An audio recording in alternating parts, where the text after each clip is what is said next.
జ్యోతిషాస్త్రరీత్యా ద్వాదశ రాశుల్లో ముందుగా మొట్టమొదటిది మేషరాశి. అశ్విని నక్షత్రం 1, 2, 3, 4 పాదములు, భరణి నక్షత్రం 1, 2, 3, 4 పాదములు, కృతికా నక్షత్రం మొదటి పాదానికి జన్మించిన మీరు మేషరాశి వారిగా పరిగణించబడుతున్నారు.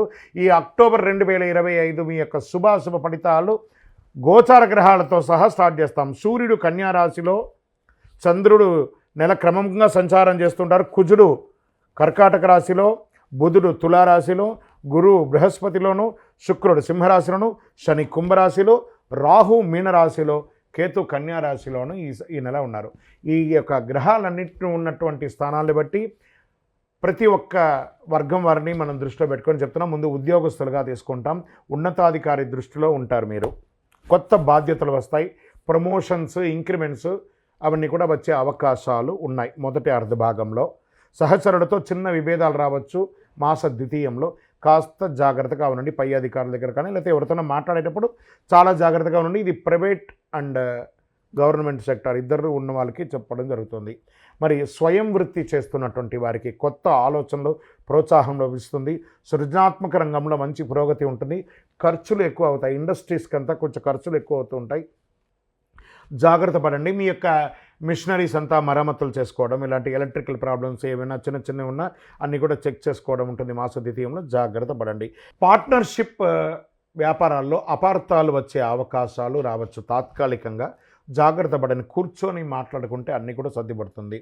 ఉద్యోగం చేసే మహిళలకి ఇది ఒక మంచి సమయం చెప్పచ్చు. దంపతుల మధ్య చిన్న చిన్న విభేదాలు రావచ్చు కుటుంబంలో, అది జాగ్రత్త పడని. అన్నదమ్ముల మధ్య, అక్క చెల్లెల మధ్య ఏదైనా ఇచ్చిపుచ్చుకుని అంటే కూర్చొని మాట్లాడండి. పండగలే కదా వస్తున్నాయి, అన్ని కూర్చొని మాట్లాడండి. ఒకటి మీరైనా మీ ఇంటికి పిలవండి, లేదా మీరైనా వారింటికి వెళ్ళి కొంచెం ఆ రెన్యూవల్ చేసేసుకుంటే బంధువుల్లో ఏ గొడవలు ఉండదు, హ్యాపీగా ఉండొచ్చు అని కూడా చెప్పచ్చు. విద్యార్థులకి కాన్సన్ట్రేషన్ ఈ మధ్య కొంచెం తగ్గుతుంది. మేషరాశి విద్యార్థులారా జాగ్రత్త. బాగా శ్రమపడండి. మీ యొక్క శ్రమకు అద్భుతమైనటువంటి ఫలితాలు రాబోతున్నాయి. రియల్ ఎస్టేట్ రంగం వారికి మిశ్రమంగా కనబడుతుంది. ఇల్లు, స్థలం మీరు వ్యక్తిగతంగా కొనే ప్రయత్నాలు కార్తీక మాసం తర్వాత స్టార్ట్ చేయండి. డాక్యుమెంటేషన్ ఒకసారికి 2 సార్లు చెక్ చేసి మీ అడ్వకేట్తో, మీ యొక్క ఆడిటర్తో చెక్ చేసి మరీ చూసుకోండి. ఇది ఒకటి చేర్పడాలి. షేర్ మార్కెట్ పెట్టుబడుల్లో లాభాలు ఫస్ట్ హాఫ్లో ఉంటుంది, సెకండ్ హాఫ్లో మిశ్రమంగా ఉంటుంది. ఫ్యూచర్స్ ఆప్షన్స్ అంతా ఆడకండి. ఈక్విటీస్లో లాంగ్ టర్మ్లో ఇన్వెస్ట్ చేయడానికి ప్రయత్నం చేయండి. రైతులకి వ్యవసాయంలో మంచి లాభాలు వచ్చే అవకాశాలు ఉన్నాయి. మానసిక స్ట్రెస్ కాస్త మీరు తగ్గించుకోవాలి. రైతులు మీరు బాగుంటేనే మనమందరం కూడా, ఈ ప్రపంచం అంతా కూడా బాగుంటుంది. కాబట్టి రైతులంతా సంతోషంగా ఉండాలని మనస్ఫూర్తిగా ప్రార్థన చేస్తున్నాను. ప్రయాణం చేసేటప్పుడు జాగ్రత్త. అన్ని రకాల రంగం వాళ్ళు జాగ్రత్తగా ఉండాలి. మరి ఈ నెల అదృష్ట సంఖ్య మీకు 9, అదృష్ట రంగు ఎరుపు, అదృష్ట దిక్కు తూర్పు. శుభ సమయం అని తీసుకుంటే ఉదయం 7:30 నుంచి 9 చాలా మంచిది.